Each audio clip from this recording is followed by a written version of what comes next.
Well, thank you, Randy, and it is a pleasure to be here tonight. I sort of, in a way, grew up in a railroading family, so I kind of always had an interest in trains, and I think you'll probably find this one to have a few little twists and turns along the right-of-way. Now, we pretty much take for granted today the high-speed rail connections that tie us together along the Northeast Corridor, but a couple of hundred years ago, train travel was still really a novelty. Business been very quickly figured out, especially here in New England, that it could be very profitable to move both products and people using the rails. And the seeds of that idea did take root here in New England, at first with the linkage of Boston, and then gradually moving out west into Lowell and Worcester, and finally moving south into Providence. Because back before 1830, if you wanted to get from Boston to New York, you either went by stagecoach all the way down the Post Road, or in a very courageous sail, you could travel around Cape Cod. Sometimes you'd make it, sometimes you wouldn't. But by 1830 at least, you could ride the stagecoach into Providence, get on a steamship, and then make your way down to New York, although you'd still have to travel a little bit over open water that way, and that's one of the reasons that we have all of our beautiful lighthouses along the coastline. But that's a talk for another day. The mid-19th century brought a pretty good improvement. In the early days, you could go through Rhode Island, down to Stonington to Connecticut, board a steamship to travel in the protected waters of Long Island Sound, and then enterprising businessmen in Boston grabbed onto the idea. It took a few fits and starts, but it worked. Now, this is the original Providence Depot over here, succeeded on that site by the famous Teft Railroad Station, the one that burned down and preceded the Union Station that most of us are familiar here. Providence was at first a destination, and then it became just a stopping point.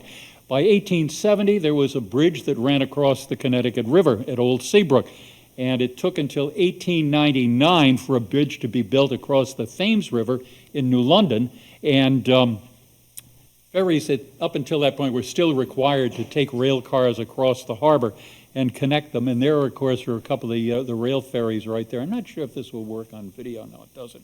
So forget the pointer, I'll just point. But our tale is about the Newport and Wickford Railroad and Steamboat Company, never referred to it as steamship.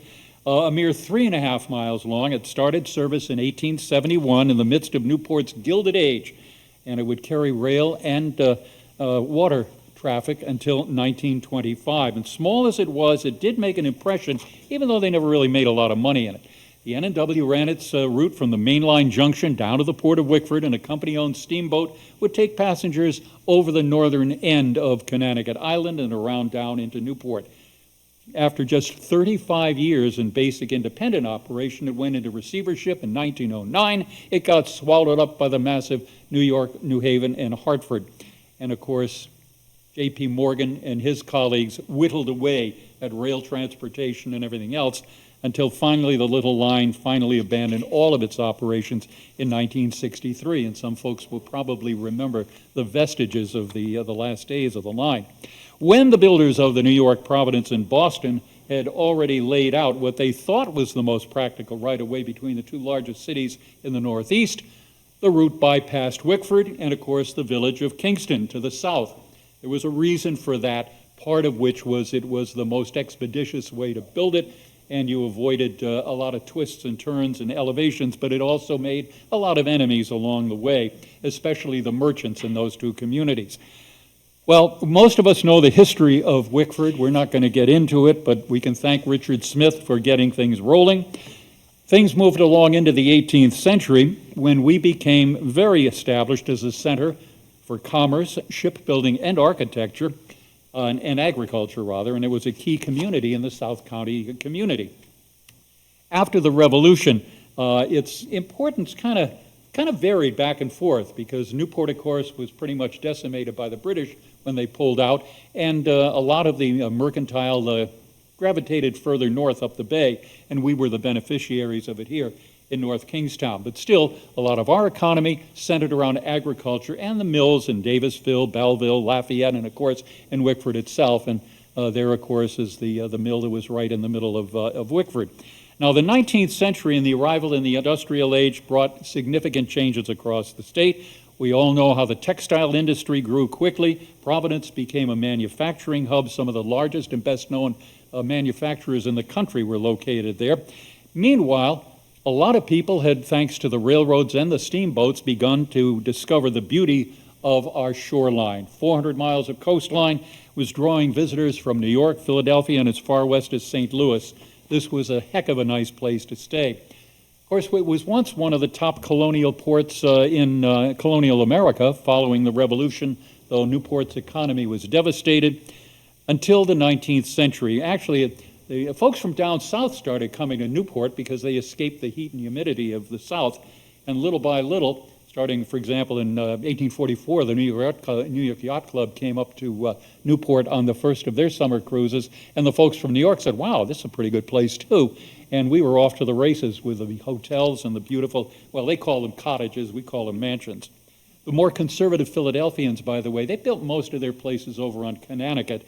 And interestingly enough, they built them pretty much of wood, kind of shaker-type construction, whereas the New Yorkers, they were a little more ostentatious. Now, getting here was still an issue. You could sail your yacht up across Narragansett Bay, but you still had to traverse that open water between Long Island, north into Rhode Island Sound. Stormy waters around Point Judith and up to the mouth of the bay, well known as the graveyard of ships. In fact, down at the Beavertail Light, there's a digital counting of the number of shipwrecks, and upwards of 3,000 have been documented here since the 1600s. The Larchmont disaster in 1880, the wreck of the large passenger ship Rhode Island right at Bonnet Point, perfect examples of that. Numerous sail-powered vessels, even large steamships, were at risk. So the bottom line is sea traffic was good, but rail traffic, pretty much a better deal. Now, the well-to-do could, of course, just hook their private rail cars onto the back of a mainline train. They could get all the way up to Providence. There is the Teft station that we had talked about earlier, designed by a very young man, Thomas Teft, and it was remarkable that he was able to convince folks that that was the way to go. Over there in the lower right is the little station that was served the old Colony Railroad down in Newport. That, of course, ran via Fall River down from Boston. Eventually, they would tie in with the Fall River Line steamers that sailed out of Fall River, stopped in Newport, and so on goes the story. Well, as an aside, 1875, another little alternative sprung up down the road a piece, thanks to the prominent South Kingstown mill owner, Roland Hazard. He built a little railroad from Kingston Station down into Narragansett Pier. Originally built it to bring coal up to the mill in Peacedale, but all of a sudden he discovered that he could make a little money bringing passengers down in the well-to-do, and he had a little 8.5-mile long railroad. He bypassed the village of Kingston, by the way, and set into motion a very nasty relationship with the Potter family that continued into almost modern times. The ultra-elite could stay aboard their rail cars there. They could switch over from the main line onto the little short line. Then they would settle into a somewhat less plush style than the folks over in Newport. But the pier became very popular among Midwesterners and also a little bit of a racy environment. One newspaper reporter called it, well, what went on in Narragansett Pier stayed in Narragansett Pier. The Hazards also, by the way, did operate a little ferry between Narragansett Pier and Newport. Well, everybody was running ferries. That's one of the two little ones they ran back. That's the Caswell that ran right around the turn of the century. Previously stagnating economies of Wickford and nearby villages were starting to benefit from all of this, and they really benefited with the arrival of the Newport and Wickford. Now, there was already a depot on the Stonington line up along the main line. It was originally known as Hulling's Crossing, by the way, after one of the local landowners. His property abutted the rail line, and it was the closest point to Wickford Village. Anybody getting on or off the train, most of the time they had to ride that 3 miles by stagecoach. William Congdon owned a livery stable, and he made a nice piece of money for about 17 years until they built the railroad. Now, there'd been a lot of support for some kind of a connection to Newport than the roundabout way, going all the way up to Providence, going around the east side of the bay, maybe having to go to Boston, maybe having to deal with going by a yacht traffic. There There actually was a charter that had been granted for rail service from Wickford down to the main line way back in 1864. Newporters used that, by the way, to get a steamboat connection direct from Wickford. Still took them 4 years to get to that point, but by 1869, there was a 2-to-1 margin to approve a venture, and almost immediately a group of well-heeled New Yorkers got together and they put up the capital for a limited but a very convenient venture. Now, these were folks who had already discovered the beauties of Newport. You might recognize the guy on the left, Cornelius Vanderbilt II, his brother Frederick. You've heard of the New York Central Railroad. They formed a corporation with a few other investors known as the Newport and Wickford Railroad and Steamboat Company. They elected George Miller as their president. He was a frequent summer guest of the John Carter Browns in Newport. Don't you love the way these things all come together? That's John Carter Brown's little getaway at the bottom, and or rather up at the top there, that stereopticon view. That was John Carter's Brown's little getaway, and Vanderbilt's little cottage down at the bottom. They also had Senator George Peabody Wetmore, Congressman George Gordon King. These are men who know how to make things happen. The ink was barely dry on the Newport endorsement to get the railroad and the ferry service running when they laid out the construction, they laid out the right-of-way, started building in March of 1970. Now again, this was very easy to build given the lay of the land. The railroad ties and rails were being laid, and with anticipation of the steamboat service, there was a temporary service that they got underway between East Greenwich and Newport, just to kind of introduce the fact that it was coming. Folks would get off the main line back at the East Greenwich station, and they'd walk just a little bit of a distance down the hill. The Quidnesset Baptist Church, for example, they ran a little trip from Greenwich over to Rocky Point Park across the N&W's new steamboat, the Eolus. And so did, by the way, the local St. Paul's Church, Ladies' Church group. They were known for a big annual clam bake at Academy Field, and they also used the steamboat to bring people down here for the clam bake. Well, the right-of-way, here's what it looked like. You can see Wickford Station, the Lafayette area down there. It runs right down around Belleville Pond, around through Collation Corners, and down where you can see the termination down there where it says the Wickford Light. The Wickford Junction Station was situated just to the east side of Tenrod Road, across the tracks from what is now the MBTA station. Now, in this picture, you can see the vacant right-of-way on the right. That's taken from the other side of the Tenrod Road overpass, and that area on the right is where the Newport and Wickford rail traffic was laid out. And of course, the main lines that exist now. There was another passing track that was also in place there at one point, and you can see that in the lower left. That's the point where they were building the Tenrod Road overpass in 1939. Prior to that, everything was grade level crossings, and if you remember what it was like going across a grade level crossing, it weren't much fun. The original Wickford Railroad Station was completed in 1844, just a short time after things began running through Rhode Island. At the time we mentioned it was known as Hulling's Crossing, and once they got rolling, they changed the name to Wickford Junction, to which it's known to this day. In this picture is the station as it was rebuilt in 1871. That was to accommodate the Newport and Wickford, and they also built a shelter to accommodate things as well. For those without a private Pullman or Wagner-built passenger car, they even added on the mainline road, they added a Newport car at the tail end of the train so that people coming, they just unhook that car and bring everybody down to Wickford. So if you didn't have your own private car, you could still ride down in the luxury of a single railroad car. Well, here is the junction station as it looked in 1914. They had had a fire in the meantime that was rebuilt to the way it looks right there, and you'll see a sign there on the right says connection to Wickford and Newport. As we said, they ceased passenger operations in 1925, but this building actually stood till it was torn down in 1969. Yes, ma'am. Nope, you're further north of that. You're further north. This is right about where the Tenrod Road overpass is. All of that area in there. There was a pedestrian overpass, too. A lot of people here will remember that existed right up until 1979. Anybody know what happened to it?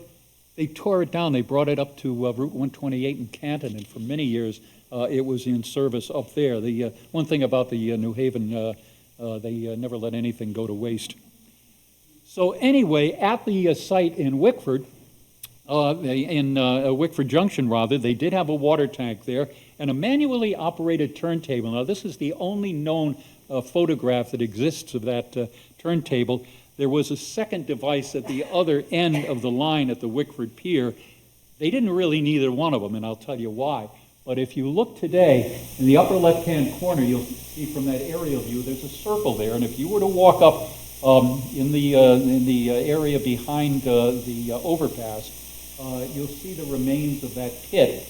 And there was a granite that was laid in. There was a granite base laid in there, Wickford granite.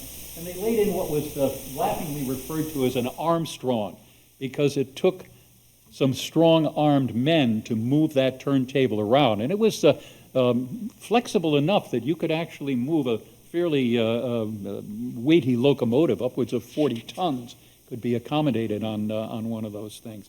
As we said, that is the only known picture of it. The creation of the rail service brought a lot of potential for the nearby area, both from travelers and they attracted some local merchants. That is the hotel in the upper left-hand corner. I wouldn't want to sleep in the front end of the building there. I would imagine it would be kind of nosy. But they had several restaurants that sprung up, some shops. Robert Rodman built a company store at the corner of the mill property on 10 Rod Road. That building is still standing for many years. It was operated as the Davis and Slocum grocery store. And it operated under that name until just a few years ago. And if you know it now, you'll know it as the pizza parlor that exists there. Wickford Junction was also operated, supported by carriage services and freight delivery that extended out from the junction. Travelers were coming from as far away as Chicago and St. Louis. They were all on their way to Newport or Connecticut Island.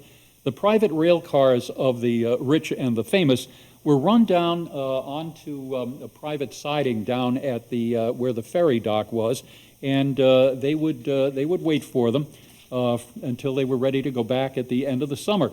Now, there were only 4 roads that they had to cross on the way down to Wickford from the junction, so they didn't have to build any expensive bridges. The only significant bridge was a little trestle, and if you go over there, you can still see it there today, and you'll see a little picture of it later. From its origination, though, the Newport and Wickford continued almost straight for a little ways down through the villages of Lafayette and Belleville, past a grade crossing and a flag stop at Swamptown Road, better known as Lafayette Road, and then over a little bridge at the Shuatuck Brook, just below the Rodman Mill Pond. This gentleman down at the corner there, that's Mr. Eccleston. He lived just up the road on Lafayette Road, and he used to go down there with his little stop sign, and if they had mail for the railroad to stop and pick up, he'd hold it up. If somebody wanted to stop and take the train, they'd stop and pick him up there. Robert Rodman and his family had a huge impact on the life of the Lafayette Village, as most people may know. The mill was a centerpiece of the local community. That may well be the Foreman's Model T Ford sitting there in the picture. The tracks went on through a wooded area until they reached the site of the present state DOT garage on Tower Hill Road.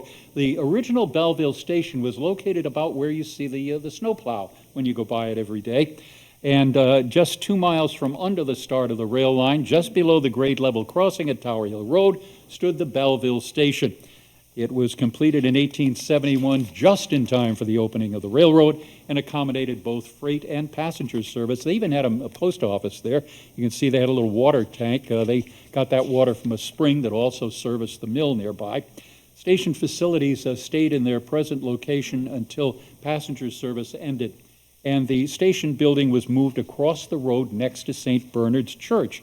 Now, actually, the location of that station may have had a higher purpose. Back in the 1880s, there was a growing Catholic population in North Kingstown, primarily Irish and French Canadian mill workers. They were served, their spiritual needs were served by a priest who would come down from East Greenwich, take the train down, and somebody would pick him up in Wickford. He'd say Mass in private homes. But in 1874, the population had grown to the point where St. Bernard's Church was built right across from the railroad station. That's the church and the rectory as it appeared in 1880. Now, by the way, the portion of the station building, if you were to go in Wickford, the Wickford lumber there in the hardware store, if you go into the main part of the store and look down on the floor, the tile floor is kind of rough in some places, and you can actually see a piece of the foundation of the original station. The hardware store was built around it over a period of time. After the N&W ceased operation, the whole station building was moved across the road, and it became, first of all, the office of the Baker Coal Company. Coal Company used the abandoned railroad siding to good use. When they went out of business, the little building led on. It became home to a lumber yard and finally the hardware store as we know it today. So now the line runs about, another mile or so through a wooded area and then over the upper part of Wickford Cove on a trestle that still stands today. This is on private property, by the way, so you don't necessarily want to go traipsing through the woods, but it's out there, and the right-of-way, you can see it, a nice straight line down there, and if you're lucky enough to walk along, you maybe, just maybe, might still find a spike here and there. This was the only place where they needed a substantial bridge. They went over another grade crossing at Prospect Avenue, and then down right behind the building, and I'm sorry about the electronics here, but if you look from this aerial view, you'll see the far left of the pond is where the railroad would loop around. And then we're going to tell you a little bit about the trolley line as well. But the actual railroad station was located roughly about where the ivy-colored building that used to house WKFD. It was right in that area there. It was also, the building was shared with the Seaview Electric Railroad. Beginning in 1899, the Seaview passenger cars and freight motors, trolleys that were dedicated carrying to freight only, they ran between East Greenwich down to the tracks that ran into the metropolitan area to New York, but here they would run all the way down to Narragansett Pier. Just a little departure from the scene here. Parts of the trolley line are also still visible on Google Earth. If you go online when you get home and you can trace both the rail line and the trolley line and take a look at it. Interestingly enough, the electric company maintained control of the trolley line's right-of-way after the trolley went out of business. And so you'll see power lines that run through there. Narragansett Electric and now Rhode Island Energy are not about to give them up for whatever reason. Well, the line, by the way, was the brainchild of this man, William Clark. He was a well-to-do Wakefield pharmacist with a real view of the future. In 1888, he built an electric power plant in Narragansett to serve the shorefront hotels. And after a trip to Canada where he saw electric trolleys running, he said, wow, this would be perfect. Group of guys had gotten together. They wanted to build one from Westerly up to Narragansett, and they couldn't get their act together. So Clark bought them out. Eventually, he had hoped to get all the way to Providence, but he tipped his hand, and the rather well-to-do folks up in Providence aced him out of getting all the way to Providence on his own. The railroad line, the trolley line never really ran any further than East Greenwich, but you can see how it went right along the west passage of the bay, and this and the railroad contributed to bringing more and more people down to southern Rhode Island, and especially here into our area, folks coming down for the summer and then eventually deciding that they would go on and stay here year-round. Well, anyway, the trolley line got to Wickford in 1900. It kept on going north. Let me see here. This is the main, the trolley line's main station. That is where the liquor store is today, and you'll see the right on the corner there. When they opened the rail line, it was a huge celebration in Wickford. That is, again, the only picture that's known of the first trolley that came all the way up to Wickford. It was really a pretty big deal. Well, Clark never saw the completion of his rail line because he dropped dead of exhaustion before it reached East Greenwich. But he had the great idea. Sadly, the railroad and the trolley line were taken over by the statewide Rhode Island Company in 1911. The government stepped in during World War I. They handed everything back in 1922. The trolley line went belly up, and the railroad was not far behind them. But in this contemporary artist's map, you can kind of see here where the trolley line ran down.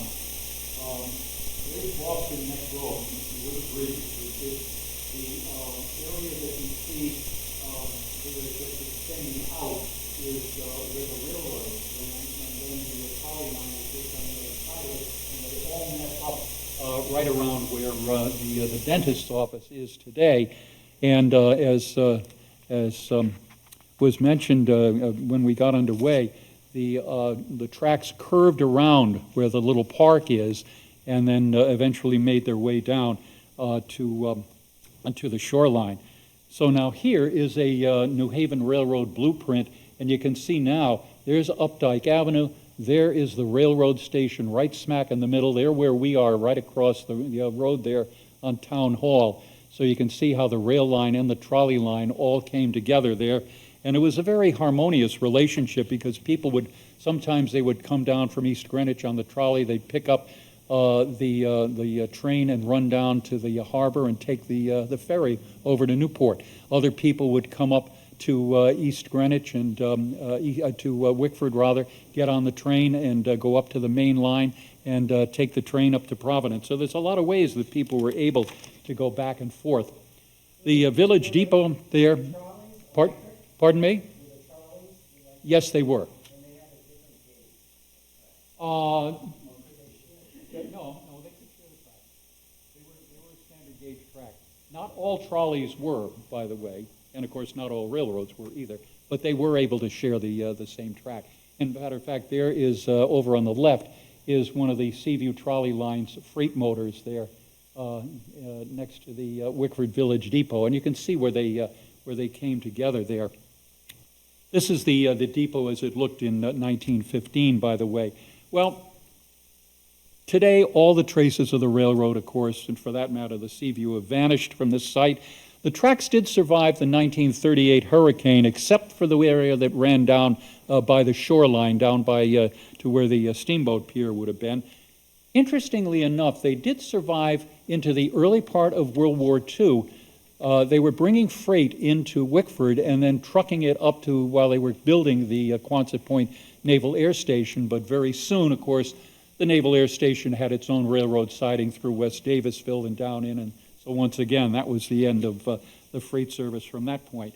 Well, anyway, on they went down around Steamboat Avenue, and now you know why it's called Steamboat Avenue, because it paralleled the right-of-way of the train. And you can see down at the very upper right-hand corner where they had the holding tracks, said they had another little turntable there, and that was the end of the line. And why did they go there? Because it was cheaper than going over on the other side of the bay, by the way. Of course, it is now the location of the Wickford Marina. At the pier side, they had a covered portico there for folks to store their private rail cars. They had the turntable, as you can see there. There was a water tower. They had pretty good service facilities. Now, I mentioned the fact that they had turntables at both ends. They didn't quite need it because this was their locomotive. This is called a forney. It's a cab over the center part of the engine itself. It was actually designed to operate on the elevated railroads in New York City, and they were a fairly popular line, because a fairly popular engine, because you didn't have to turn them around. All you had to do was turn the engineer's seat around, and you could back up or go forward. Nobody would think of the railroad as being extravagant in their rolling stock. This one actually served pretty much from the better part of the life of the railroad. If they needed another engine, they could always borrow one from the bigger railroad. It was known as an 040. It was a tank engine, meaning that the engine operated over the center part of the locomotive. It had no forward guide wheels, as you can see, just four main driving wheels and four trailing wheels. Wouldn't win a beauty contest, but it did the job. Now, they also had a minimum number of rolling stock, although some of it was pretty good looking. You see that beautiful, highly varnished baggage car they had. They had a combination car, combination baggage and a passenger. Very plush, comfortable, velour seats, quite nice. And They also had one other little piece. So, by the way, originally they started out, they also had a little rail bus at one point that we'll take a look at. But one other little piece of equipment, they had a little maintenance car to maintain the right of rail. And if they heard the engine coming along, guys would just lift that right off the track and on it would go. They could always lease something from the bigger railroad, but most of their cars actually consisted of those private rail cars, and the single passenger car they had was sometimes they needed it, sometimes they didn't. So if there was no need to stop along the way, the train trip was only about 10 minutes, point to point. And here's a 1908 turntable that gives you a sense of the number of runs that they made, and they were designed to meet the mainline traffic, and then the ferry would service accordingly. Now you see a lot of those passes. This was kind of a little perk if you worked for a railroad. Railroads were very prone to hand out passes to other railroad executives, and I've got a small collection of them, and if you had any kind of a decent job with a railroad, you could pretty much ride all across the country on one of these passes that you'd go from one railroad to another. Once down at the pier, the locomotive got rid of its rolling stock. It was reversed on the turntable. Around it went back up the line. They were designed to meet the mainline trains, as we said, and the steamboat service. They were running sometimes 4 times a day and sometimes even more. Now, some of the wealthy folks who came down here liked what they saw in Wickford. And some of them actually decided, rather than go over and build their summer cottage, they'd stay here. And a few people, Cross Home on Pleasant Street, the Thomas Home on Main Street, the Paley Matheson Estate over on West Main Street, those were all bought by well-to-do people and restored, and thank goodness they were preserved for us. Well, the line's big attraction was the steamboat, and it set out for about an hour and a quarter to cross the bay, set out by the little Poplar Point Lighthouse heading out the corner of the harbor. The lighthouse had been operating there since 1831 and served for about 50 years, and it was actually done away with by the U.S. Lighthouse Board in the 1880s because it didn't quite meet the needs of people going in and out of the harbor, and it was replaced by the Wickford Harbor Light that it in turn lasted until 1930 when they tore it down. They put up the skeleton tower that you see at the mouth of the bay now. But fortunately for us, the Shippey family continues to maintain that beautiful former lighthouse, and it, by the way, is the only surviving what they call integrated lighthouse in the country in that pristine condition. They were very popular at one point because the keeper's quarters and the tower were built together. They were built of wood, most of them deteriorated, but because this one only lasted in service 50 years and then was in private ownership, it's managed to survive over the years. Well, the government tore that light down in 1930 to save money, and now we have the little flashing light, as we said. In the 19th century, the West Passage of Narragansett was the principal shipping channel up the bay. There was that's a skeleton tower, I'm getting ahead of myself. The West Passage was the principal shipping channel up the bay. If you were going on the other side of Connecticut, you were going to Newport Fall River and also up to Providence. But this was a very busy route. The bay was prone to freezing. One of my favorite stories is back in 1918. It froze over so solidly that people drove their cars or their horse and wagons from Saunderstown over to Connecticut. And that, of course, was always a problem for marine traffic, and especially for the ferry. Also, along the northern part of the Connecticut Island, it is somewhat dangerous there with rocks and shallow waters. And so the government was petitioned for a lighthouse. They didn't move fast enough. Ferry company put up their own, but they were shamed into it. The government finally, in 1886, they finished the Connecticut Lighthouse, and that gentleman there is Horace Arnold. He was one of only 2 lightkeepers that operated the station until it was finally taken out of service in the early 1930s. He was an 8th-generation descendant of the Benedict Arnold, not the traitor, his great-grandfather that founded Connecticut along with 99 other men. But he was the resident keeper there, a very interesting guy. And they operated that lighthouse, I said, until it was darkened in 1932. And it, too, has survived because it was sold into private ownership, and it's been a private home ever since. Matter of fact, when it was sold in the early 1930s, the folks, Mr. and Mrs. Malin Dunn, paid $2,964 for it. That, well, don't get excited. That's about $65,000 back then, so it's still pretty good money. One of the stories I love to tell is just on the other side of the house was a little strip of land, and until recently the government didn't realize the federal government still owned it. And last year they discovered it and they sold it at auction, and somebody from New York paid $150,000 for a 50-foot wide strip of land that runs back a little bit. You can't build on it. But think about it, driving up from New York City and sitting out there at the northern end of the island, what a view you'd have on a day like today. Well, anyway, we digress. From the tip of the Connecticut around the ferry went to the East Passage. They could stop at Jamestown if they needed to. That's the elegant Thorndike Hotel. Again, Jamestown was developing as a summer getaway, as we mentioned, especially the folks from the Philadelphia area. And if they didn't need to stop at Jamestown, they would continue down the East Passage around Gould Island and then Rose Island, both of which, again, had originally lighthouses that were built by the ferry companies. Again, the Lighthouse Board took their time catching up. Finally, they got lighthouses built both there. In 1889, they had one on Gould Island. Of course, Gould doesn't look that way today, but that one lasted until 1947. And then, of course, the Rose Island Light, we all know the story of that. Well, following the same route of the marine traffic coming down the bay, the N&W steamer would enter Newport around the northern tip of Goat Island. That was the standard way that you got into Newport Harbor back in the days of the torpedo factory before the causeway was built. Very rocky, very dangerous area. Everybody depended on the steady green beacon of the Newport Harbor Light, and it was the principal entrance to the harbor. Still operates today as an active aid to navigation by the Coast Guard. Of course, there's no keeper's house there anymore. Well, they completed that 12-mile run at the commercial wharf right in the heart of the city's waterfront. You can see the number of wharfs that were still in that period of time, still in operation in Newport.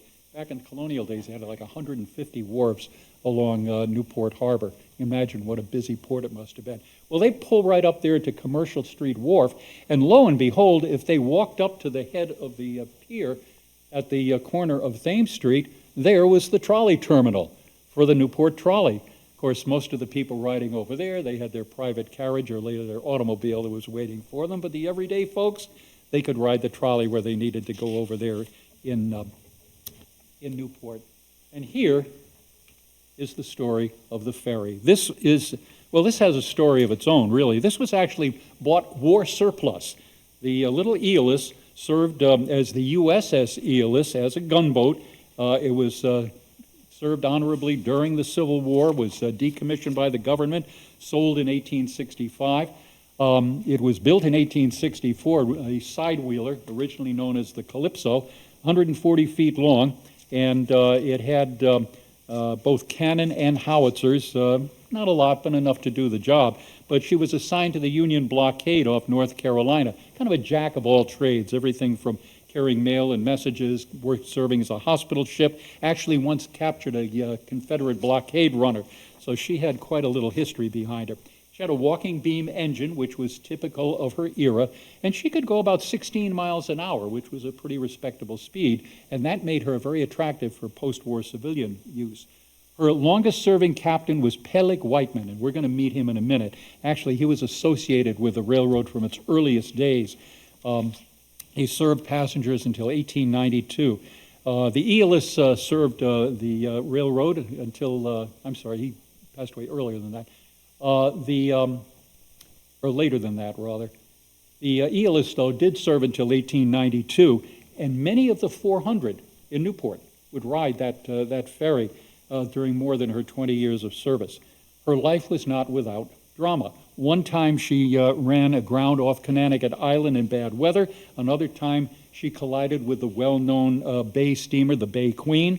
The bigger steamboat did quite a bit of damage, but the Eolus was repaired. And on September 27th of 1888, she had a real close call with disaster. A couple of big pieces of freight were being sent over to the torpedo station on Goat Island.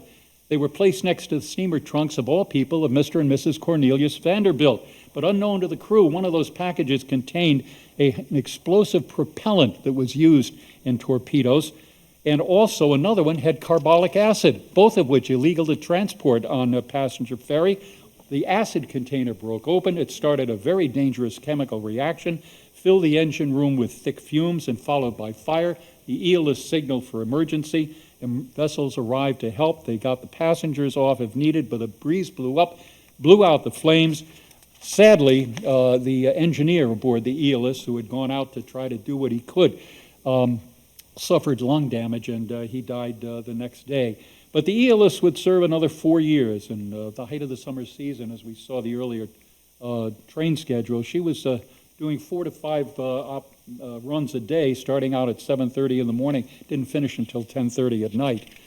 The ELS retired in 1892, as we said. She was briefly succeeded by a nice new steamer called the Takwa, and she had been built to serve down in Chesapeake Bay. Unfortunately, she caught fire at the dock one night, burned to the waterline. She was worth $80,000, but the company had only insured her for $50,000, so that didn't help. But they did succeed her. There she is in her remains, so you can see she was a total loss. She was succeeded by this vessel, which is probably most identified with the railroad because so many people knew about her. The General probably was the most popular of all of the boats. Built in Brooklyn in 1889, propeller-driven, respectable 332 tons. She drew less than 10 feet of water, which was very helpful getting in and out of Newport Harbor, Wickford Harbor, and also the Commercial Street dock. She stayed in service until they finally did away with ferry service in 1925. Most of the people that rode aboard it rode in great comfort. They even had orchestras playing on the way back. Very, very comfortable ride over plush velour, thick carpeting, quite nice. By the way, when she left Rhode Island, she had another career. She ended up her lifetime in New York City, running people out to the Statue of Liberty. Finally, she scrapped in 1935. She was, without a doubt, the best of the vessels. She did run aground in the ice off Connecticut, and the crew had to chop her out. As we said, it was very common. Matter of fact, right into the 1940s, that they would freeze well up beyond Prudence and Patient Island. 30 years, she probably could have lasted a little bit longer, but fate in the form of the rise of the automobile and the cost-conscious New Haven Railroad did her in. Now, the Newport and Wickford employed a lot of local residents during the decades, and we mentioned some of the folks who benefited providing ancillary services. Longtime conductor was a man named William Congdon. He was succeeded by his stepbrother. They kept it in the family. There was a trainman by the name of Late Willis. We don't want to know why he got his name. And then Mr. Hulling, who was a member of the family that had originally given the railroad station its name. He was a night conductor and a purser on the General. Now here is a really interesting guy, probably one of the most colorful people of the railroad and one of its longest employees. Peleg Whiteman, he's born in 1831, went to sea as a young man, rose up the ranks, held a captain's license by the 1860s, pretty young to have that job. He was serving as a mate aboard the sloop Resolution that was almost wrecked in the stormy seas off Connecticut, and he managed, along with the captain, by clinging to the mast and rigging, they managed to survive the wreck as it drifted into nearby Spinks Cove. 2 passengers aboard didn't make it, though.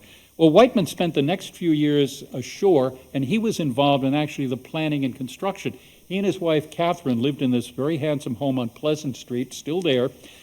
He helped build the pier at Wickford, and he also served as the landing station agent before he became captain of the ELS, went on to captain the General, and he was in the General's wheelhouse on the night of February 19th, 1898. He was on his way to Newport when he suffered a heart attack. He collapsed, and he managed to get to Newport. Doctor came to see him. They said, let's get him back to Wickford, but he died on the way home. His funeral was attended by people from all over the area, and he was memorialized in the Wickford newspaper in these words. I always kind of like this. On that dark and cheerless night, on the 16th of February, while wind and wave were indulging in a chant as weird as a witch's incantation, the spirit of our much esteemed Captain Peleg Whiteman, in obedience to the supreme will, winged away on its flight to a home beyond the sea. With him the storms of the sea are o'er. God gave, he took, he will restore. No sea captain could ask for a better eulogy than that. Well, right around the turn of the century, you see there, things are really running. The railroad was making a little bit of money at that time, but unfortunately, progress is a dangerous thing. Look what came along. The automobile. For better or worse, the construction of roadways began to change dramatically the way people moved around, both on the waters of the steamships that plied the bay and, of course, on the railroads as well. Life in Newport was also affected with the arrival of the automobile. The Newporters, the rich and famous, were very quick to acquire the horseless carriage. In fact, the very first automobile parade in the country occurred in Newport in 1899, people showing off what they had. Well, the turn of the century saw a financial downturn thanks to this guy, J.P. Morgan and the voracious New Haven Railroad.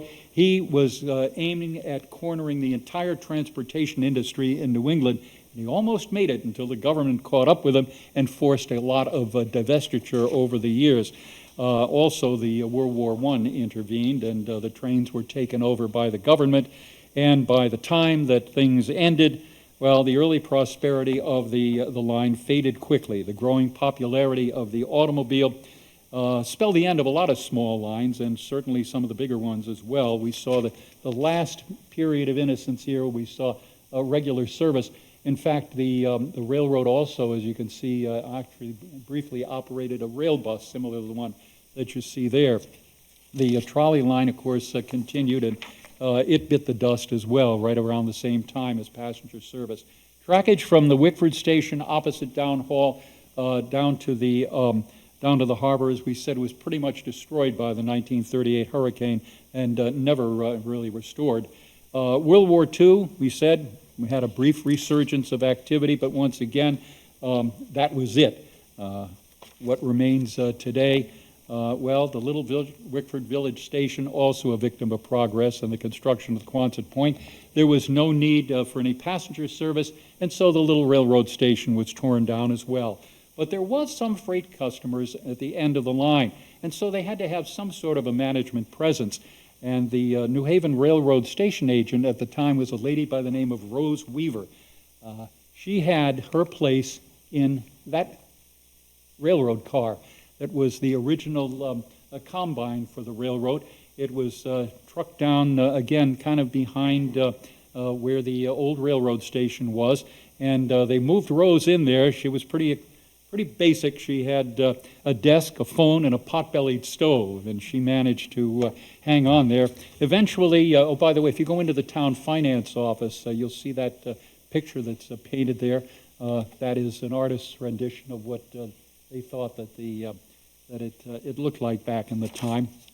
Freight service stayed until 1961. Once a week, the New Haven switcher number 596 would bring a single freight car down from the Wickford Junction, serving the Agway store. At the time, occupied the old freight house that is now part of the dentist's office. Finally, even that came to an end. The line was abandoned in 1963. The 1908 Osgood car was loaded onto a trailer, went over to the Connecticut Railway Museum. For many years, it served as a snack bar there, but the trolley line is now, well, at least they're holding on to it for the time being, and they're going to restore it to its former glory, so we say, so we hope. But today, as we said, if you go on Google Earth, you can pretty much follow the old right-of-way down to Wickford. There are 4 track beds, as we said, that cross 10 Rod Road. The new MBTA station, of course, stands there today. Southernmost track served the Newport and Wickford. Once you get down to Wickford Cove and the park along the town hall, just recently, as was mentioned, the curve that started to loop down around towards Steamboat Road is kind of now visible in Memorial Park. So who knows what might also be under there. If somebody has some side scan radar, maybe even the time capsule will be located. Who knows? Well, anyway, as we said, all at Wickford Junction, all the buildings are gone there now. Just the remains of the turntable. But if you go down to the parking lot down on by the town boat ramp, You'll see a little bike rack there. Those two rails that are sitting there were part of the railroad track. They were recovered by Tim Cranston, and they're there as sort of a little memorial, but there's unfortunately no sign that talks about them. Today, those sleek Amtrak trains are going up and down the Northeast Corridor between Boston and Connecticut. They bustle through Wickford now. Overnight trains, freight trains rumbling along the main line. Thanks to the addition of that third track from Davisville up to Providence, the cargo from the industrial park has moved without disrupting Amtrak service. As a matter of fact, the little Seaview Railroad, no relation to the trolley company, Seaview Railroad last year ran over 7,500 freight cars in and out of Quonset Point. So it's a very busy little railroad there. You're going to hear the electronic horns of those modern engines signaling now, but they just don't measure up to that mournful wail of the old steam whistle that once graced the locomotives of the Stonington line, the New Haven, and the little N&W, and the other short lines that served the ocean state into the 20th century. They were built for a limited purpose, and once they outlived their life, they just faded away. But in their brief period of time, they contributed to part of the charm that is still the ocean state. In 1948, a fellow by the name of George Gardner, by profession he was a banker, and he wrote a colorful history of the village of Lafayette that entwined the local impact of railroading into the 20th century. The last words of his book that I think are just so apropos and kind of in an eerie sort of way reflect what we have today. The remains of the line, as you can see, are pretty much all gone. But this is what George Gardner had to say. All in all, the junction was a busy place over the years long past. It can call up many happy memories, and its days and nights with thriving traffic all its own. Now the roar of the big diesel engines, the swish of the streamlined trains, the rumble of the long freights, and the buzz of automobiles and trucks through the underpass betoken the hectic rush of modern traffic. The once bustling railroad station of Wickford Junction has been bypassed in the ruthless march of time. I think Gardner hit the mark pretty well, and thank you for allowing me to share its story with you tonight.